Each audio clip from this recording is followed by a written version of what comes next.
अध्याय क्रमांक 4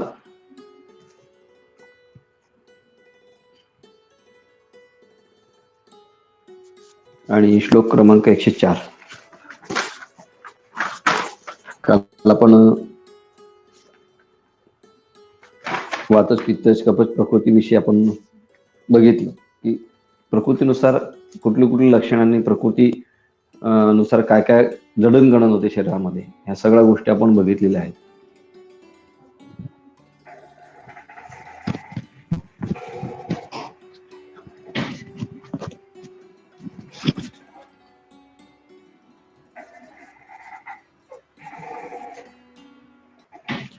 तर आता श्लोक आहे शौचास्तिक्यादि गुणिर्गुणमयी वदेत पवित्रता अस्तिक्य इत्यादी गुणांवरून सात्विक राजस व तामस प्रकृती जाणाव्यात.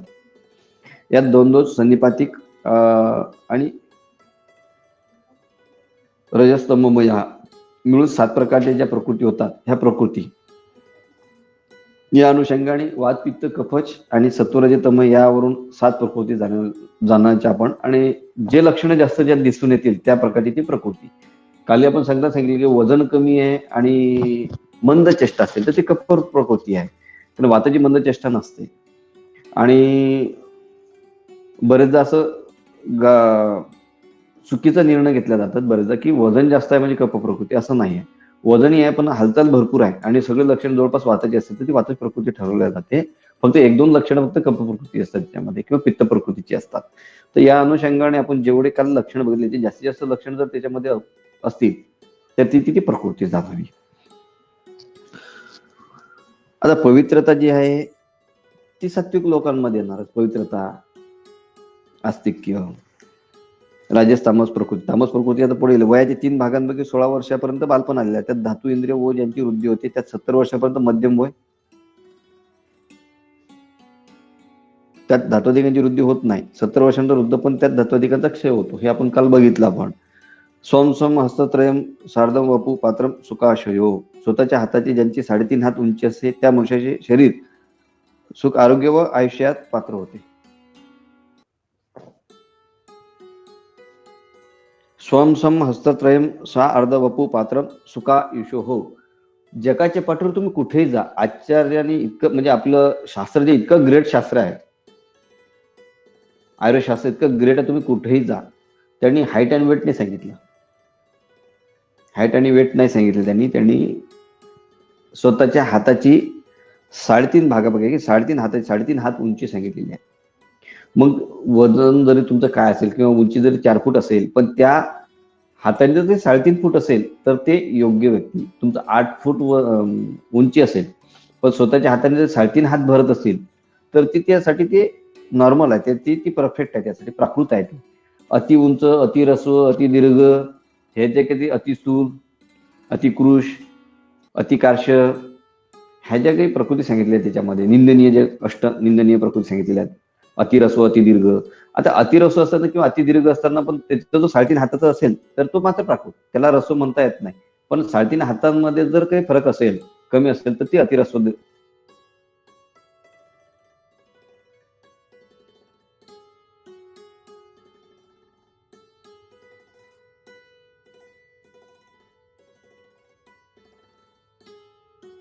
आणि जर हाताच्या 3.5 हातापेक्षा उंची जास्त भरत असेल तर ती मात्र मग अति रस्व मध्ये जाणार आहे. म्हणून यांनी सांगितलं स्वतःच्या हाताने ज्याची 3.5 हात उंची असते त्या मनुष्य शरीर सुख आणि आयुष्य यास पात्र होते आणि त्याला फारसे आजार जास्त जडत नाहीत आणि निरोगीचे शरीर राहते. सोम सोम हस्तत्रयम सार्धमपू पात्रम सुखायुषो हो नच यज्ञुक्तम मुद्रिते रक्ता विनिंदित तेजे अरोमशात शीत स्थूल दीर्घत्वे स विपरेहे. आता आपण याविषयी आपण थोडं बोललो आपण याच्यावरती. तर केस नसणे, केस फार असणे, फार काळेपणा, फार गोरेपणा, फार लठ्ठपणा, फार कुशलता, फार उंच असणे, फार ठिंगणे असणे, हे 8 निंद्य गुण ज्या शरीरात ते आरोग्य असे प्राप्त होत नाही. तर आता अतिनिंद्य जे सांगितले त्याच्यामध्ये सुद्धा प्रकृती परीक्षण करत असताना स्वतःच्या 3.5 हाताने पहिले परीक्षण करावं. 3.5 हाताची जर उंची असेल तरी त्याचं उंची जी आहे ती 4 फूट असेल आणि 3.5 हात भरत असेल तर ते प्राकृत आहे. मी वारंवार काय सांगतो, मग तिथे थोडंसं चुकीचा अर्थ घेतला जातो. तो अर्थ असा आहे की ते 3.5 हात असावं स्वतःच्या. पण जगाच्या पाठीवर तुम्ही कुठे सुश्रुतांनी 120 बोट उंची सांगितलेली आहे. ते कोणाच्या? तर स्वतःच्या हाताची. पण जगाच्या पाठीवर तुम्ही कुठेही जा, असा मॅप तुम्हाला कुठेच मिळणार नाही. तो परफेक्ट मॅप आहे. असो केस नसणे, केस फार असणे, नसणे आणि असणे निंदनीय. फार काळेपणा, फार गोरेपणा निंदनीय. फार लठ्ठपणा, फार कुशलता निंदनीय. फार उंच असणे, फार ठेंगणे असणे, हे 8 निंद्य गुण ज्या शरीरात असतात ते आरोग्य व आयुष्य हे प्राप्त होत नाही त्यांना.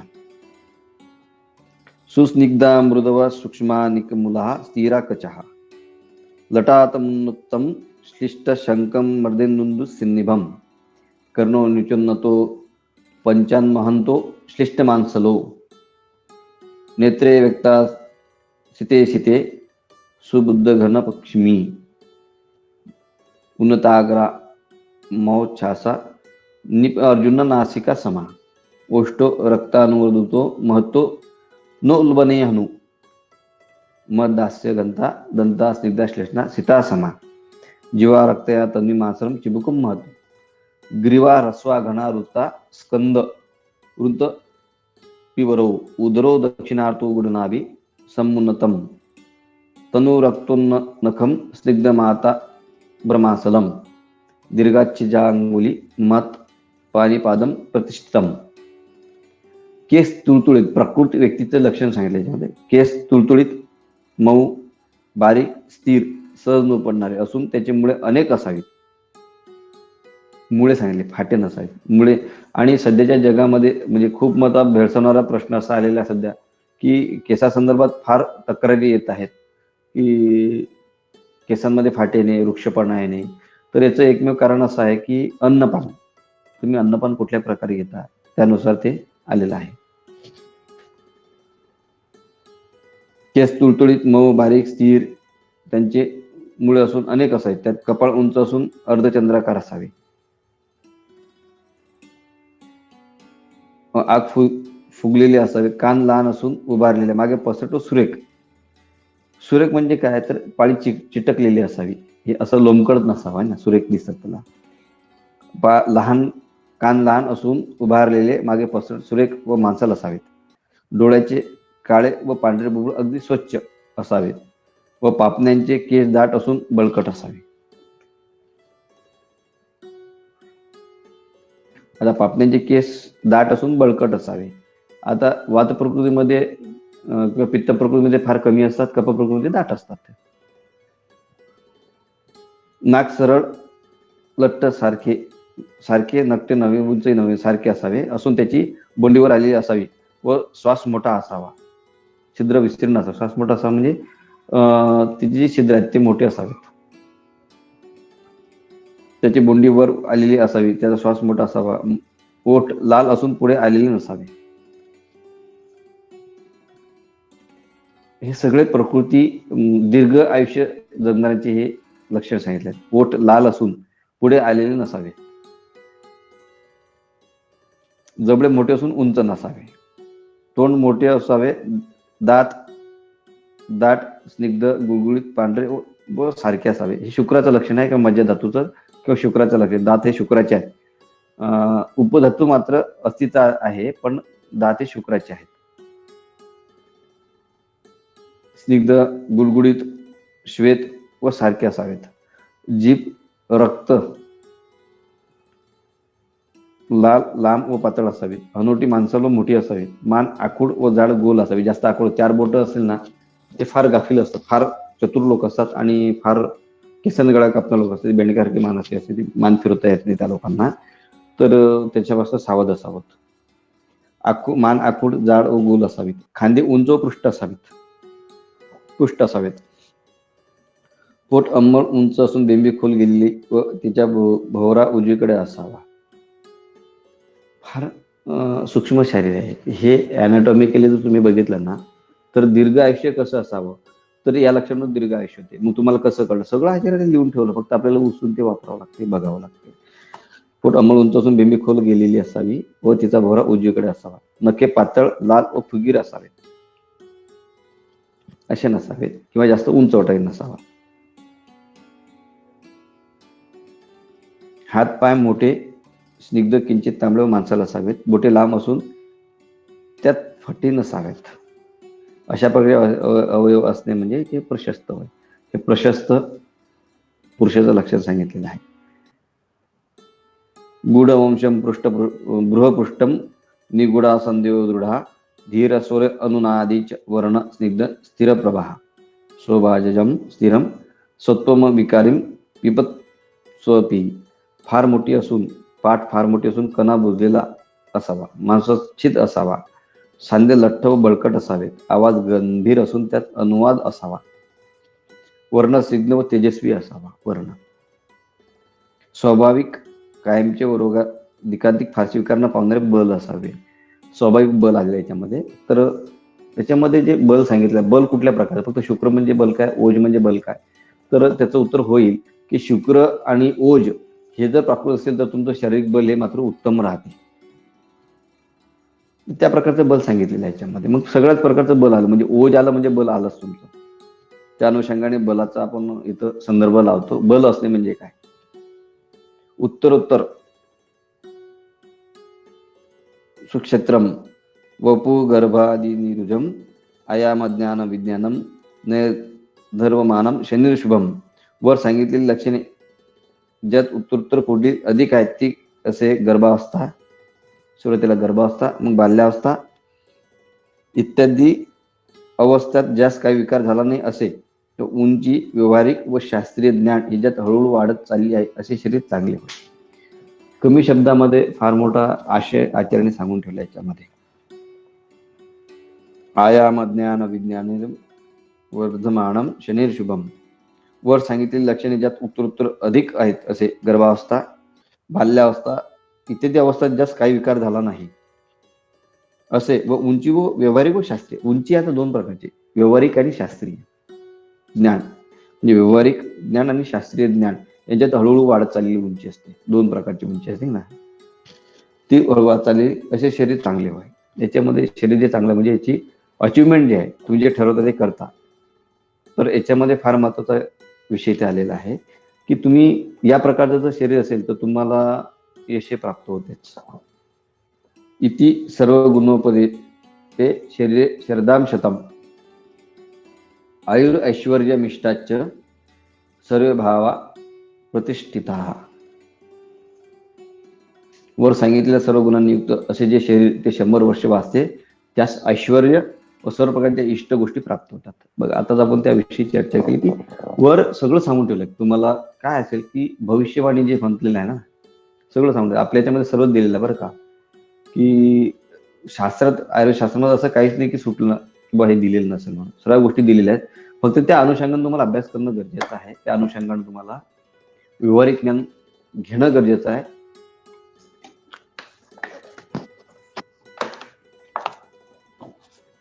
वर सांगितले सर्व गुणयुक्त असे जे शरीर ते 100 वर्ष वाचतो, त्यास ऐश्वर्य व सर्व प्रकारच्या इष्ट गोष्टी प्राप्त होतात. आणि भगवंतांनी सुद्धा 6 गुण गीतेमध्ये सांगून ठेवले दहाव्याध्यामध्ये. यशस्वी, औदार्य, ज्ञान, वैराग्य, ऐश्वर्य, हे 6 गुण वसते ती विभूती माझी. ती विभूती सांगितली. त्या विभूतीमध्ये 6 गुण सांगितलेले. माझी जी विभूती आहे, यशस्वी, औदार्य, यशी आहे, औदार्यताही आहे आणि श्री पण आहे. यश आहे, श्री आहे आणि औदार्य आहे. ज्ञान, वैराग्य आणि ऐश्वर्य. ज्ञानी आहे तिथं वैराग्य आहे आणि ऐश्वर्य आहे. जिथं ज्ञान आहे तिथं वैराग्य नाही, जिथं ज्ञान आहे तिथं ऐश्वर्य येत नाही. कुठंतरी एक कमी जास्त असते. किंवा यश असेल तिथं श्री आहे पण तिथं यशस्वी औदार्य नसते. ज्यांच्याकडे पैसा असेल बघा, ते मदत करायला फार कमकुवत असतात. नको, माझी इच्छा नको, किंवा कोणाला तरी बोलून घालवणार, तर तसं नको. कारण की आपल्या दिनचर्यामध्ये सांगितलं की व्यथित, दुःखित आणि गरीब येण्याचं शक्ती सहाय्य करावा. या गोष्टीवर तुम्ही पडल्या तुम्हाला आयुष्यात कधीच कमी पडणार नाही. म्हणजे कसं असते, आपल्या चिकित्सेतला काही भाग थोडंसं विषांतर होते, पण असो, चिकित्सेमधला जो काही मधला काही भाग असेल आपला कमाई मधला, एक भाग जो आहे ना तो दानधर्मातच करावा. एक भाग जो आहे तो आई वडिलांमध्ये खर्च करावा. आणि एक भाग जो आहे तो बहिणीवरती खर्च करावा. अशा गोष्टी तुम्ही जर करायला लागले तर तुम्हाला आयुष्यात कधीच कमी पडणार नाही. म्हणून यशस्वी औदार्य, ज्ञान, वैराग्य, ऐश्वर हे 6 गुण वसती जेथे ते विभूती माझी, अशी विभूती सांगितली आहे. तसंच इथे सांगितलं की वर सांगितलेल्या सर्व गुणांनी युक्त जे शरीर ते 100 वर्ष वाचते, त्यास ऐश्वर्य सर्व प्रकारच्या इष्ट गोष्टी प्राप्त होतात. म्हणजे हाच विषय इथे आलेला आहे. सद्गुरू सारिका असता पाठीरा काहीतरी एक पूर्ण करी, त्या सगळ्या गोष्टी इथे येऊन गेलेल्या आहेत. आणि मग आपल्याला ते सगळ्या मनोकामना पूर्ण होतात. मग तिथे कर्म करत असताना ऍक्च्युअली आपला जो कर्म आहे, कर्म महत्वाचा आहे बरं. कर्म सिद्धांत फार महत्वाचा आहे.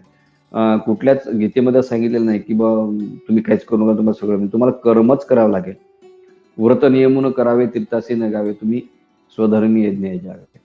तुमचा जो धर्म आहे, तो स्वधर्म जो आहे, तो आपला वैद्यकीय धर्म आहे, तो तुम्ही 100% डिवोट करून तुम्ही 100% त्यामध्ये लक्ष घालून जर तुम्ही केलं तर तुम्हाला निश्चितच तुम्हाला यश मिळेल, यशस्वी औदार्य.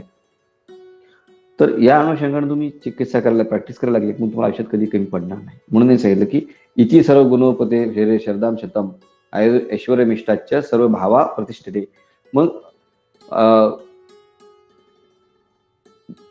ऐश्वर्य सर्व प्रकारच्या गोष्टी प्राप्त होतात. म्हणजे काय होईल, तुम्ही देवतांत भजाला दुम्मात तुम तिष्ठतील असे परस्पर घडेल प्रीती येतं. मानवी खूप सुंदर होत या विषयावरती.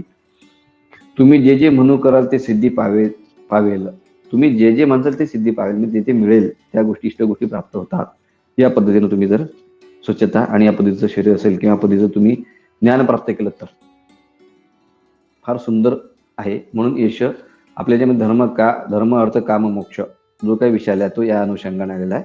त्याच अनुषंगाने गीतेमध्ये वर्णन आलेलं आहे त्याचा. तो गर्तादीनी सत्वान्नान्य अष्टो यथोत्तरम, सर्व विषयांत झाला नाही का. असो बल प्रमाणा ज्ञानार्थम सारान्युक्त आणि देहीनाम सारे रूपेत सर्वे सत्परम गर्व संयुक्त सर्वारंभेषु शाव्यान्न सहिष्णु सन्मती स्थिर. त्वचा रक्त मांस मेद अस्थि मज्जा शुक्र व सत्व ही जी एकापेक्षा अधिक बलवान अशी शरीरात श्रेष्ठ तत्व बलाचे प्रमाण समजण्याकरता सांगितलेले आहे. आता बल इथे जे वर्णन आलेलं होतं मग असे बल आपण शुक्र आणि ओज हा विषय इथे घेतलेला आहे. तर शुक्र आणि सत्व म्हणजे ओज, तो इथे आता त्या अनुषंगाने ते सर्व सांगून ठेवले आहे की त्वग रक्त देणी सत्वानान्य अग्रान्य अष्टो स्तोत्रम बल प्रमाणात ज्ञानार्थम सारान्युक्त आणि देहीनाम सौररूपेत सर्वे सत्पर गौरव संयुक्त सर्वारंभेषु च शावान सहिष्णु समिती स्थिर. त्वचा रक्त मांस मेद अस्थि मज्जा आणि शुक्र व सत्व ही जी एकापेक्षा अधिक बलवान आहे, त्याला बल म्हटलेलं आहे. बल शरीराचं बल जे आहे ते सर्व श्रेष्ठ बल जे आहे ते ओज, शुक्रानंतर ओज बलवान. आता ओज कसं ठरवायचं किंवा शुक्र कसं ठरवायचं, ओजाचं प्रमाण कसं ठरवायचं, तर याच्यामध्ये सगळ्यात महत्वाचे विषय असा आलेला आहे की थोडंसं काही झालं तर लगेच ते रडायला लागेल, काही ओढायला घेतलं की लगेच चिडायला लागतील.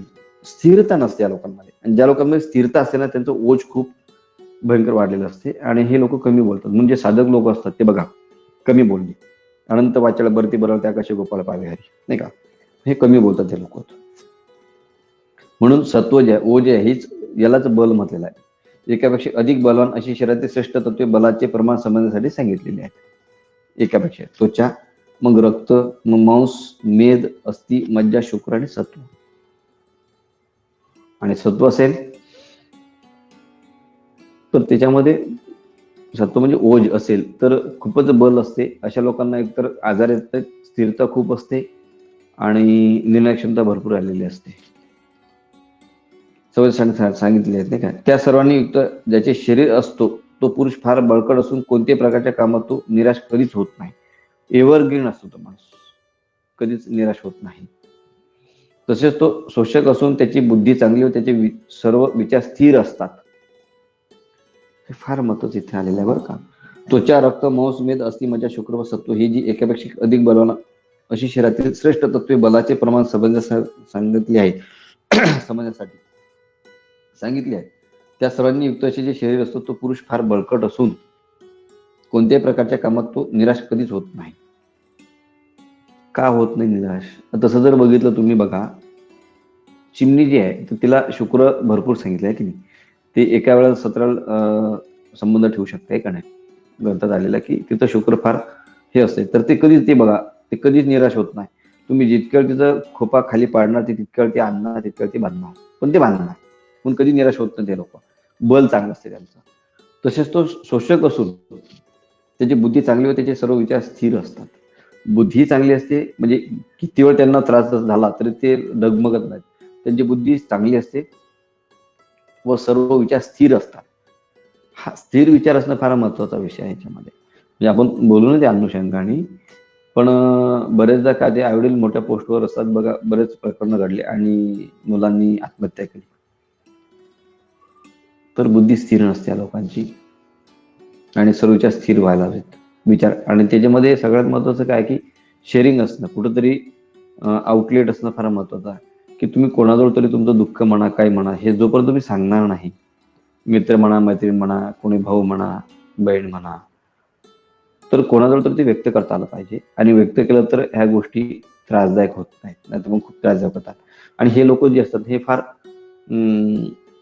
हुशार लोक असतात या या प्रकारचे. आता जे सांगितलं ना, त्वचा, रक्त, मांस, मेद, अस्थी, मज्जा, शुक्र व सत्व, म्हणजे ही जी एकापेक्षा अधिक बलन, हे फार बलन असतात आणि कुठेतरी ते व्यक्त होतात आणि म्हणून ते कधीच डगमगत नाहीत, ते निराश कधीच होत नाहीत. तसेच तो शोषक असून त्याची बुद्धी चांगली व त्याचे सर्व विचार स्थिर असतात.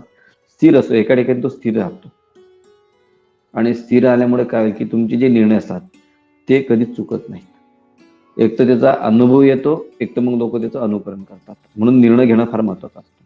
आणि दोन दगडात ठेवण्याचे पाय कधी दिसत नाही असं म्हणतात ना, मराठीत ती म्हण आहे.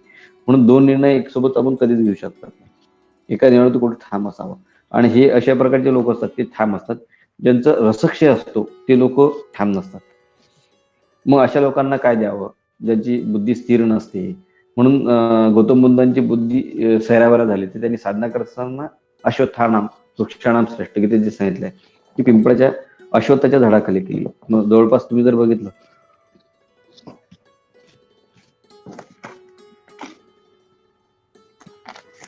ऋषी मुनींनी साधना जी केली, तप जे केले, ते अश्वत्थाच्या वृक्षाखालीच केले. त्याचं कारण असं आहे की तो वनस्पती जी आहे, तिचे जो वृक्ष आहे तो स्थिरता खूप आते म्हणाला, स्थिरता म्हणून. आणि तुम्ही एक बघा की प्रत्येक गावामध्ये पार असतात, त्या पारावर एक कॉमन वृक्ष असतो, तो म्हणजे अश्वत्थ.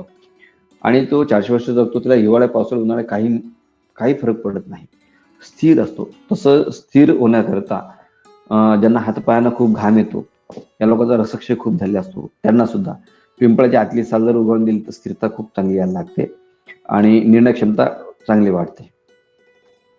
अनुस्सेक मध्यंच सुखम दुःखम च सेवते, सत्वा वास्तव्य नास्तु राजसो नैवम तामस. सात्विक पुरुष सुख झाल्याने फारसा अभिमान दाखवित नाहीत. सात्विक पुरुष, त्यांना काय येलोकी परलोकी ते बिचारे सम असतात, दुःखैनी आणि सुखैनी. सात्विक पुरुष सुख झाल्याने फारसा अभिमान दाखवित नाहीत व दुःख झाल्याने फारसे धन्य दाखवत नाहीत. स्थिर असतात ते. जात दिनचर्यामध्ये, दिनचर्यामध्ये सुद्धा हेच वर्णन केलेलं आहे त्याच्यामध्ये की स्थिर असावं माणसाने. राजस पुरुषात सुख प्राप्त झाले असता तो फारच हर्ष होतो आणि दुःखाने तो फारच दीन होतो. आणि जवळपास राजस याच्यामध्येच आपण मोडतो. जवळपास सगळे लोक जे बघितले तर राजस यामध्ये फार अभिमान असतो आणि सुख प्राप्त झाले म्हणजे त्याला फार हर्ष होतो आणि दुःख झाले तर दीन होतो. त्यामुळेच मनुष्यात सुखदुःखाची धड कल्पना नसतो, कारण तो निवळ दगड असतो बरं का. आता याच्यावर बोलायचं म्हणजे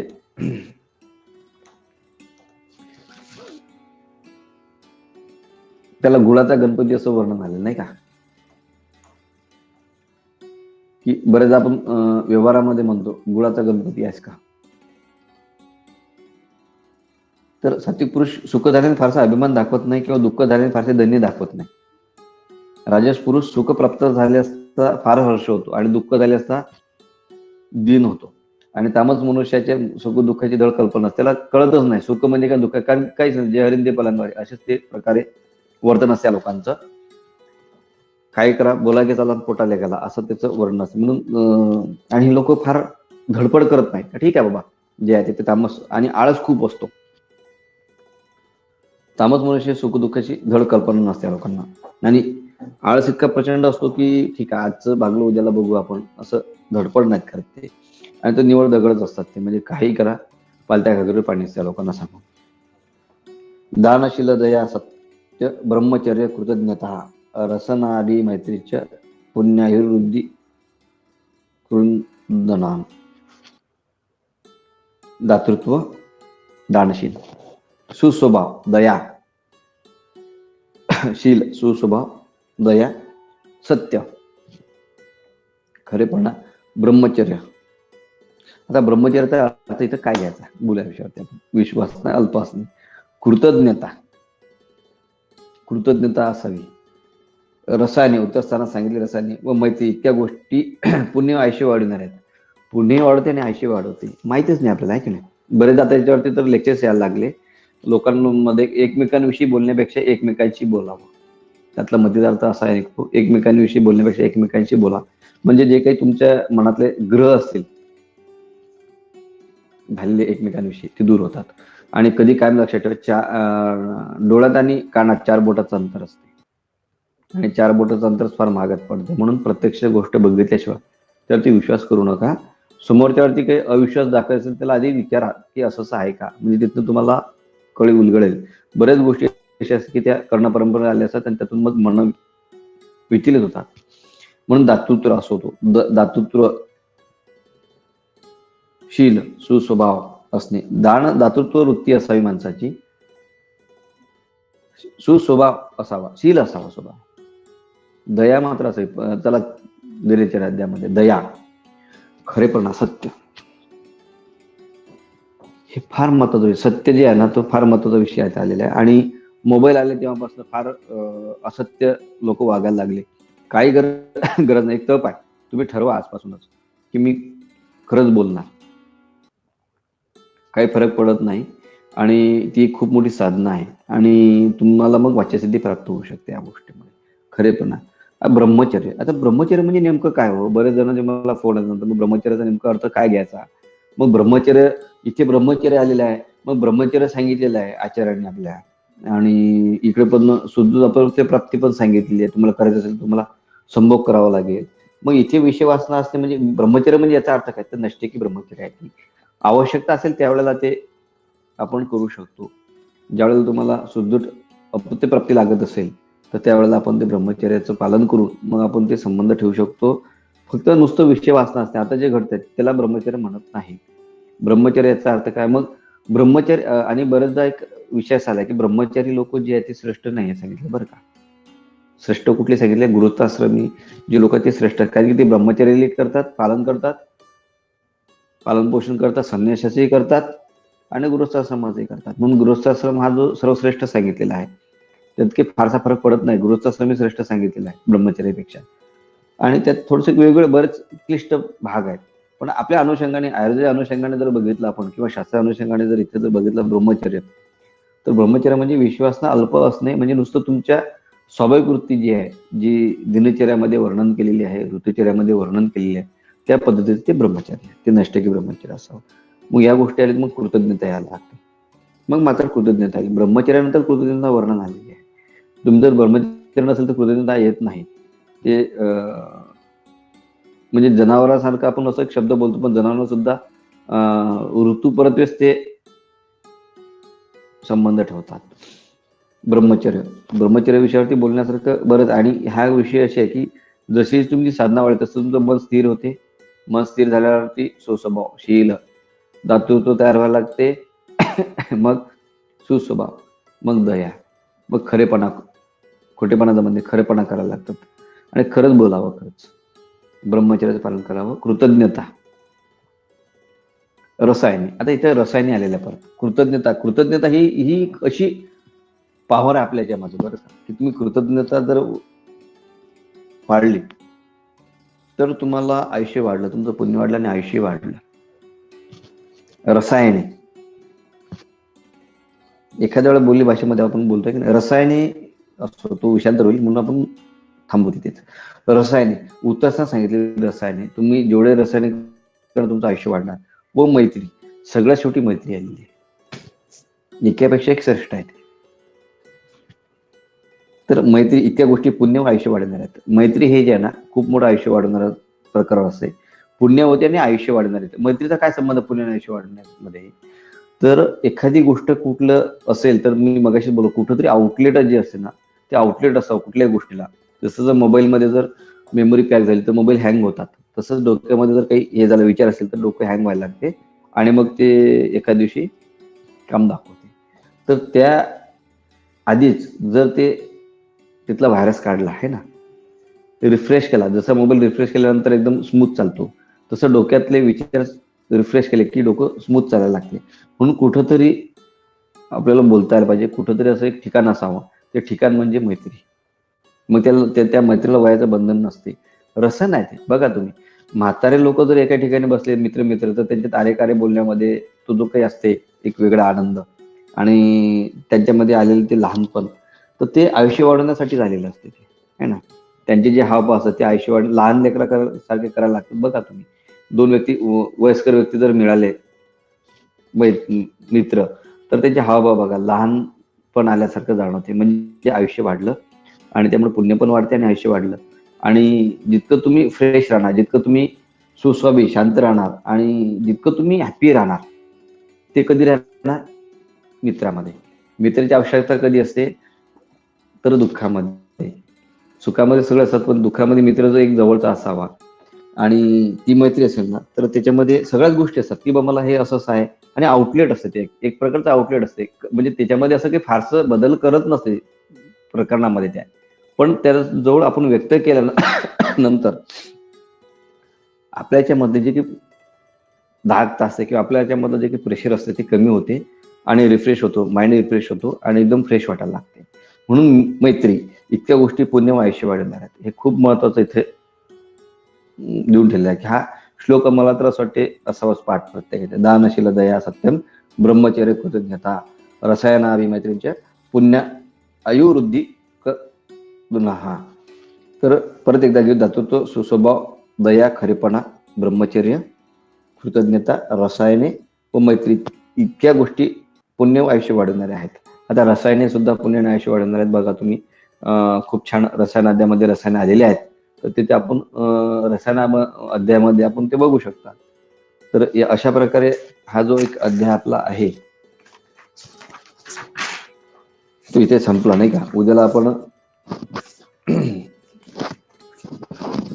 तत्वांग विभाग शरीर वाक्यसम झालेला आहे. उद्याला आपण मर्म विभाग शरीर वाक्यसम घेऊ ना. मर्म किती सत्तोत्तरम मर्मशतम तेषाम एका दशा दिशेत 107 मर्म आहेत. त्याच्यावरती जर असं आपण उद्याला बोलूयात. काही प्रश्न असतील तर विचारा.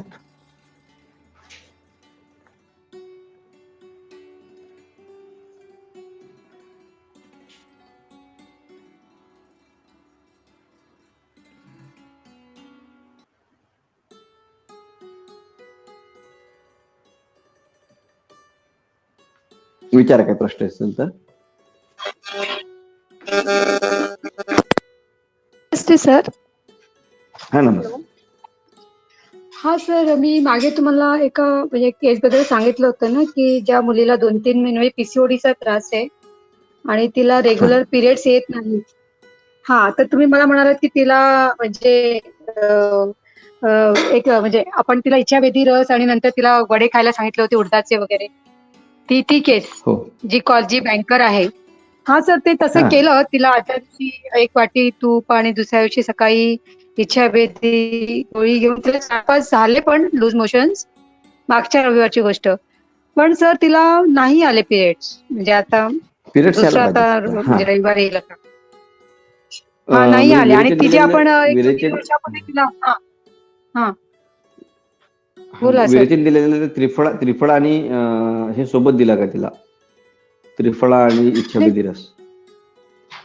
नाही, फक्त इच्छावरतीच दिलं. तुम्ही म्हणालात ना एक गोळी पुरेशी बरोबर. आहे, तर त्रिफळाबद्दल हा ना, एक आपलं गोळी नव्हतं पुरेशी आहे बोलणं ना. तिच्याशी. त्रिफळा आणि एक गोळी असं द्यायचं. बरं ठीक आहे ना.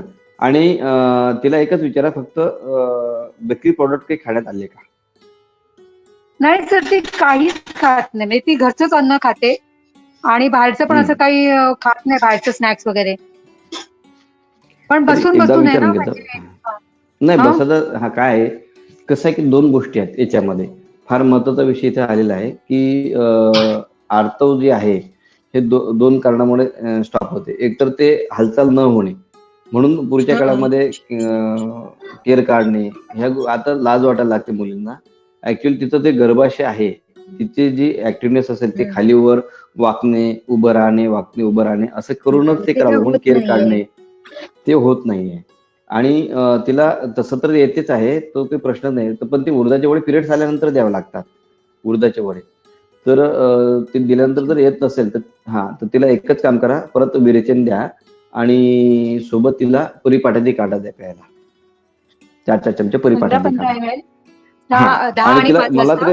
तर मला एक डाऊट असा आहे की तिने पाव खाल्लेले आहेत, तर पाव खाल्ल्यामुळे तिला बहुतेक पिरियड्स आले नाहीत.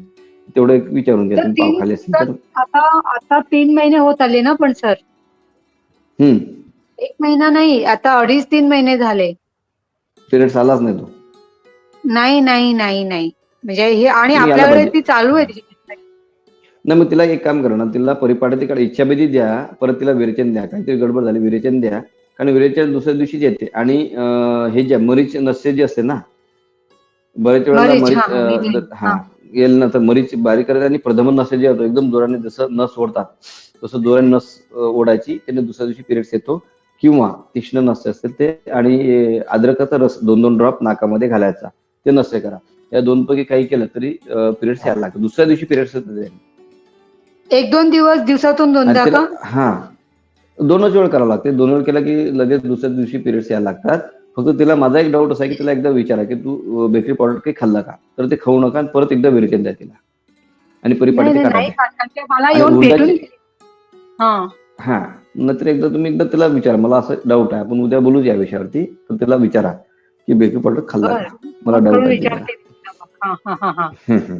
तर तिला अच्छा. ऋष्ययोग द्या आणि परिपाठाचे काढा, एवढं जरी दिलं तरी पिरियड्स येतील तिला. तर ती बरेचदा काय होते, वृक्षवटी येते, ती हॉर्मोन्स. वृक्षवटी जी येते नाही ती नाही दिली नाही तर नाही चालेल का? नाही नाही नाही नाही नाही वृक्षवटी नाही चालत त्याच्यावरती.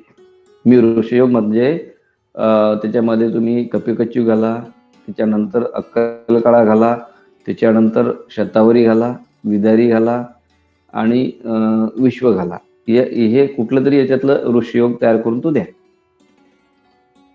अच्छा, 1-1.5-2 ग्रॅम. 2 घ्या. आणि तिला मला हा थोडं उठक बैठक किंवा सूर्यनमस्कार कर म्हणा. सूर्यनमस्कार केला किंवा ऍक्च्युअली काय आहे की पीसीओडीचा त्रास जो व्हायला लागला तो याच कारणामुळे व्हायला लागला की मुलींनी उठक बैठक करणंच बंद केलं. ऍक्च्युअली मध्ये केअर काढणे किंवा पाणी जरी सांगितलं ते पाणी आणणार नाही, बसून राहील तिथे, दुसऱ्यालाच कोणाला सांगणार, म्हणजे हालचाल नाहीये शरीराची. त्याच्यामुळे सुद्धा तो त्रास व्हायला लागतो. आणि तुम्ही सांगितलं बँकेत असल्यामुळे, तर निदान मग अशा हो हो, आणि पेशंटला मोठ्या म्हणायचं तुम्ही पोस्टला येते. हा ते कुठल्याही मोठ्या पोस्टला असतात तरी तिथं तिथं गर्भाशय थोडी सोडणार आहे ते, जे सगळं चक्र हा आहे ते तेच सोडत म्हणजे नाही. ती तर सकाळी तुम्ही जाते तर त्यांना रात्रीच सांगायचं येते ना, त्यामुळे काही करतच नाही घरी. हा त्यांना सांगायचं की तुम्ही निदान आंघोळ केल्यानंतर 5 सूर्यनमस्कार करायचे. तुम्ही 5 सूर्यनमस्कार केला की तो सगळ्या प्रकारचे व्यायाम व्हायला लागतात. पण सूर्यनमस्कार हा आंघोळीनंतर करावा. पण शक्यतो कुठेतरी तिथं चुकते आहे, काहीतरी अपत्य झालं त्याशिवाय पिरियड्स आला नाही तर, नाहीतर विरेचन त्यानंतर दुसऱ्या दिवशी पिरियड्स यायला लागतो.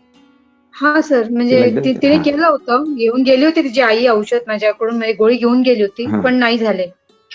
नाही असं होत नाही. मग तिला बरेच विचार, तुम्ही दिवस नंतर बघते मी. तिला ब्रेड खाल्ली का, बहुतेक मला पाव खाल्ल्यासारखं वाटते, तर त्याच्यामुळे तिला होत नाही. पण तिला तसं मलबद्धतेचा काही त्रास नाहीये सर, मी काहीच त्रास नाही तिला. तिला पिरियड नाही आले ह्याचा पण तिला काही त्रास नाहीये. म्हणजे आपण म्हणतो ना की वॉटर रिटेन्शन हो होऊन अहो, आपल्याला ती थोडंसं. पांडूची अवस्था आहे ती, आणि मलबद्धतेचा आणि त्यासाठी आपण विरेचन दिलेलं नाहीये.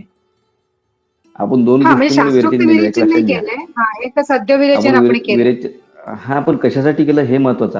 आपण कॉन्स्टिपेशन म्हणून दिलं नाहीये, हा नाही, आर्थ्रोस्राव न माहितीये मला, होणे. म्हणजे तिथे अर्थ, हा म्हणजे ऍज अ ट्रिगर करायला दिलं पित्त आपण तेव्हा. पित्त किंवा वात वाढलेला असतो तिथे, आणि पित्तेतू विरेचना, म्हणून पित्त वाढलेलं असल्यामुळे विरेचन देणं गरजेचं आहे.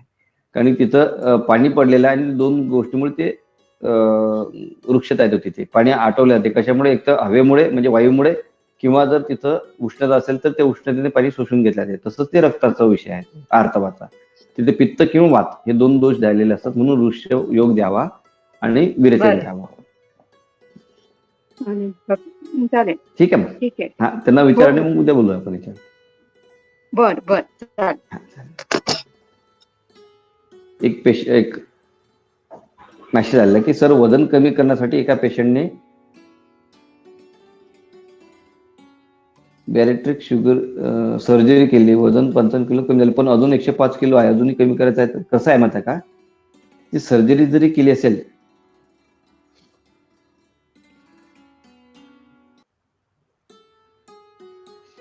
तर त्या सर्जरीनी मज्जा धातूवरती खूप मोठा परिणाम येणार आहे. तिच्या टाइम पडला तर किडन्या जाऊ शकतात. रुक्काला धक्का लागतो, यकृताला धक्का लागलेला आहे, रुक्काला धक्का लागतो, फॅटी लिव्हर आहे तिला, आणि मग कोमामध्ये पेशंट जाऊ शकतो. पण अशा वेळेला काय करावं तर सगळ्यात महत्वाचं, त्यांनी गरम पाणी पिणं फार महत्वाचं आहे. गरम पाणी जोपर्यंत तुम्ही पिणार नाही तोपर्यंत ते वजन कमी येत नाही. आणि गरम पाणी किती प्यावं तर चहा जेवढा आपण गरम पितो फुंकून प्यावं. फुंकर मारते एवढं पाणी गरम असावं, फुंकर मारूनच ते पाणी प्यावं. आणि जेवणामध्ये मात्र भाकर बाजरीची भाकर किंवा ज्वारीची भाकर असं ठेवलं की वजन हळूहळू कमी यायला लागेल. एकदम वजन करून सुद्धा धक्का लागतो ऑर्गनला, कुठलं तरी ऑर्गन डॅमेज होतो आणि मग तो पेशंट कोमात जातो, त्रिमरम्याद्यासारखा. तर त्याला हळूहळू करून आरावर बसवावं आणि गरम पाणी द्यावं. एवढं जरी केलं तरी होईल. आणि उद्वर्तन जे आलेले आहेत तर ते उद्वर्तनाची थोडं उद्वर्तन लावून तीळ जर लावलं तर बऱ्यापैकी वजन कमी यायला लागेल. आणि दुसरं आलेल्या एक हा घेऊ आपण, शय्यामूत्रतामध्ये चिकित्सेचा कसा विचार करावा. तर स्नेहल मॅडमने खूप चांगला प्रश्न विचारला. शय्यामूत्रतेमध्ये काय होते, 2 गोष्टी घडतात. लहान मुलांमध्ये हे प्रकार घडायला दिसतात. एक तर त्याला खूप घाबरवल्या गेलेलं असते, त्याच्यामुळे तो लघवी करतो, खूप त्याच्या बुद्धीला ताण पोचलेला असतो. दुसरी गोष्ट म्हणजे कृमी असले तरी शय्यामूत्रता असतात. तर त्याच्यात 2 गोष्टी आहेत, मनाचा संबंध आहे आणि कृमीचा संबंध आहे. तर त्याच्या मनातली भीती काढणं गरजेचं आहे. ती मनावर जाणारं औषध द्यावं आणि कृमीचं औषध. तर कृमीचं औषध दिले तर बऱ्यापैकी लहान मुलांना जे शय्यामूत्रतेचा त्रास असतो तो कमी येतो. मग बरेचदा कधी काय होते की कृमीचं औषध दिल्यानंतर आपण विरेचन देत नाही, तर कृमीचं औषध देऊन विरेचन द्यावं आणि जी भीती आहे ती भीती काढावी. आणि बऱ्याच जणांना वयानुसार सुद्धा हा प्रॉब्लेम येतो की 40 वर्षानंतर हा त्रास व्हायला लागतो. तर तिथे मात्र तो पक्षाघात झालेला असतो. पण लहान मुलांमध्ये विचार करत असताना कृमिग्न विचार करावा. कृमिग्न आणि मनाचा विचार केला की ह्या गोष्टी बऱ्यापैकी कमी यायला लागतात. मग मनावर जाणारं औषध जे आहे तर ते स्मृतीसागर रस आहे, ब्राह्मीवटी आहे, तर हे देऊ शकतो आपण त्यांना. उद्वर्तन केल्यानंतर स्वेदन दिलं तर चालेल? हो, स्वेदन द्यायचं, उद्वर्तन करायचं, आधी अभ्यंग करायचं, मग उद्वर्तन करायचं, मग स्वेदन द्यायचं, चालेल ना? किंवा स्वेदन दिल्यानंतर उद्वर्तन केलं तरी चालेल. सर, ते गरम पाणी दिवसात किती वेळ? 2 वेळा द्यावं लागेल मॅडम दिवसांना. कमीत कमी 3 वेळ. काय होते की गरम पाणी तुम्ही पिऊन बघा, प्रयत्न करा तुम्ही घ्यायचा तो चहा एवढं गरम पाणी, तुम्हाला भूकच लागत नाही गरम पाणी पिल्यानंतर. जे फॅट्स जे आहेत ते फॅट्स एनर्जीमध्ये कन्वर्ट होतात आणि मग भूक लागत नाही. म्हणजे डिपॉझिट झालेले फॅट्स हे पातळ व्हायला लागतात आणि हळूहळू वजन कमी यायला लागतं. आणि ते जर तुम्ही लोटाभर पाणी पिलं तर फारच चांगला. ते इतकं मोठं वजन आहे. पण गोष्ट कशी असते की बा नुसतं पाणी पिऊन चालणार नाही, थोडंसं तुम्हाला काही अन्न पण लागेल ना, तर तुम्हाला थकवाईल. म्हणून तो काही अन्न, म्हणून मी भाकर सांगितली आहे. तर जास्तीत जास्त भाकरीवरती जर पेशंट वळवला तर बऱ्यापैकी वजन कमी यायला लागते.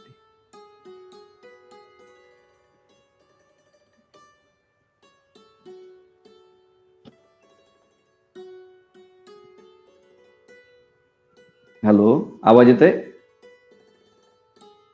कळालं का?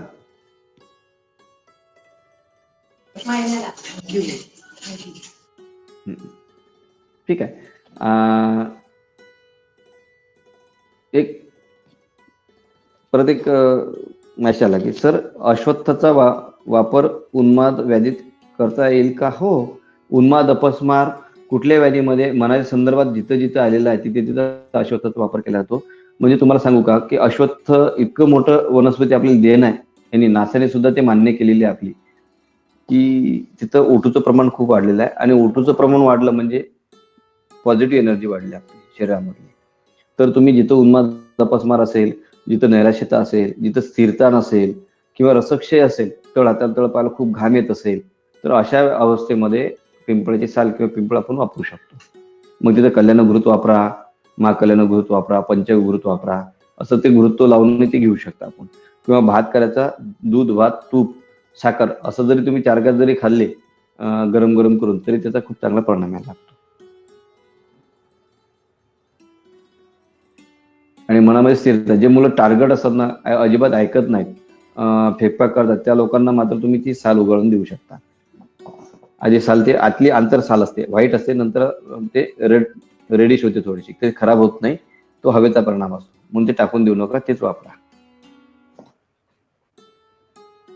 काढा करायचा की उगाळून द्यायची सर? नाही, नाही, मोठ्या लोकांमध्ये कसं? उगाळून द्यायची. काढा कधीच करू नये आणि त्याचं घृत सुद्धा करू नये. कारण अश्वत्थानाम वृक्षाणाम श्रेष्ठ, सर्वश्रेष्ठ वृक्ष अश्वत्थ तुम्ही असं सांगितलेलं आहे. तर त्याच्यामुळे त्याचं काढाही करू नये. म्हणजे नाडी बघत असताना आम्हाला बरेचदा असं आलेलं आहे की त्याचा काढा करू नका, म्हणून तो काढा करू नका त्यांचा. त्याच्यात तसं तुम्ही तुपासोबत चावून चावून ते हे करू शकता. आपण तूप लावायचं, पंचघृत किंवा कल्याण घृत जे तुम्हाला वाटत असेल, किंवा ब्राह्मी घृत, पंचघृत तर श्रेष्ठच आहे, किंवा कल्याण घृत किंवा पंचघृत वापरावं. ते लावून चाव करायचं पान, तो चोथा बाहेर टाकून द्यायचा मग सोरस घेतल्यानंतर. खूप चांगला परिणाम येतो त्याचा.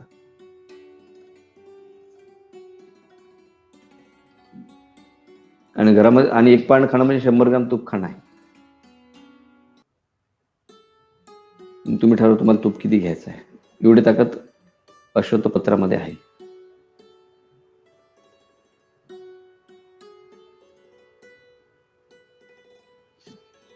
विचार एक प्रश्न आहे, थांबूयात आपण. सर, एक केस विचारली होती लास्ट टाइम. परिकर्तिकेचा एक पेशंट होता, मेल पेशंट. तर तुम्ही त्याला वातज गुळण्याची चिकित्सा करायला सांगितली होती. तर त्यातलं हिंगू वचडी शिरुणेक आहे ते वापरायला तुम्ही सांगितलं होतं. तर ते दिलेच आहे त्याला. हो. परिकर्तिकेचा त्याला त्रास होता काहीच नाहीये, पण आता तो फॉलोअपला आला तेव्हा तो 1-2-3 वेगळी लक्षणं सांगायला लागलाय की त्याला सकाळी उठल्यावरती दौर्बल्य जाणवतं, मुखशुष्कता असते, आणि एक 15-20 मिनिटं किंवा अर्धा तास काही काम केलं कंटिन्यू तर त्याच्यानंतर त्याला सुधरत नाही काय. म्हणजे कुणी हाक जरी मारली तरी त्याला ओ द्यायचं पण सुधरत नाही. इतकं त्याला ग्लानी किंवा एक थकवा असं काहीतरी जाणवतं. त्याला कोविड होऊन गेलेला आहे का? नाही सर, हिस्ट्रीमध्ये तसं त्याने काही सांगितलेलं नाहीये. काही सांगितलं ना, तर ते फुफ्फुसाच्या संदर्भात हे लक्षण आहेत त्याला. तर त्याला रसराज रस, मृत्वा चिंतामणी आणि श्वासका चिंतामणी रस हे एक गोळी सकाळ संध्याकाळ तिन्ही द्यायचे, आणि सोबत गुलकंदा सोबत द्यायचा, शुगर नसेल तर. एवढं दिलं तरी त्याचं बऱ्यापैकी ते निघून जाईल. आणि अश्वत्थपत्र आता जे सांगितलं, तर अश्वत्थपत्र मात्र त्याला देणं गरजेचं आहे. तो खूप चिडचिड करतो पेशंट, तर त्यांना अश्वत्थपत्र घृत लावून घ्यावं, चावचाव करून नंतर चुता टाकून द्यावा. चालेल सर. रसराज, श्वासकास, चिंतामणी आणि आणखी एक काय सांगितलं? बृहत्वा चिंतामणी रस. कारण की ती जी अवस्था आहे, तर शरीराची जी धारण शक्ती आहे फुफ्फुसामधली, तिथला अस्थिधातू विकृत झालेला आहे, आणि त्याच्यामुळे त्याला ऑक्सिजनचं प्रमाण कमी पडतं, म्हणून त्याला हे सगळे लक्षणं येतात. मुखशोष, कंठशोष, मग सुधरत नाही कोणी आवाज दिला तर भीती खूप वाटते त्याला. तर या तिन्ही औषधी जर वापरलं आहे तर खूप लवकर परिणाम लागतो. चटकन गोष्टी लक्षात येत नाहीत, त्याच्या विसरल्यासारखं होतं असं त्याचं. शुक्रक्षात्मक संप्राप्ती आहे ना ती, शुक्रक्षात्मक संप्राप्ती, आणि एका घडणं फुफ्फुस हे झालेलं आहे त्याचं. तर असं दोन्ही गोष्टी केलं की ते खूप लवकर काम होऊन जाईल. ओके सर, ठीक आहे. Thank you sir.